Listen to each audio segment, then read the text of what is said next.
जेव्हा आपल्याला काम करायचं असतं त्यावेळी आपल्या पाठीशी आध्यात्मिक शक्ती देखील लागते।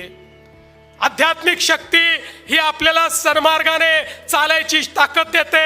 आध्यात्मिक शक्ती ही आपल्याला सुविचार देते। आध्यात्मिक शक्ती ही खऱ्या अर्थानं आपल्याकडनं चांगली कामं झाली पाहिजेत अशा प्रकारची प्रेरणा आपल्याला देते। आणि म्हणूनच ही शक्ती प्राप्त करून घेण्याकरता या ठिकाणी आलो। एकीकडे मंचावरून या ठिकाणी रामगिरी महाराजांची शक्ती आणि चराचरात वास करणारी गंगागिरी महाराजांची शक्ती आणि त्या शक्तीचं स्वरूप तुम्ही सगळी मंडळी या ठिकाणी आहात। तुमची शक्ती आणि तुमचा आशीर्वाद या ठिकाणी प्राप्त करतो आणि तुम्हाला पुन्हा एकदा सांगतो, आता या वर्षी आलो, दरवर्षी येणार। आणि तुम्हाला माहिती आहे, मी जेव्हा म्हणतो मी पुन्हा येईल तर मी येतोच।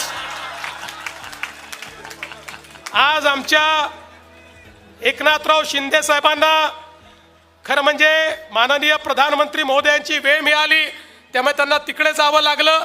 ते देखील येणार होते। पुढच्या वर्षी आम्ही दोघंही येऊ आणि आमच्या अजितदादांनाही घेऊन येऊ।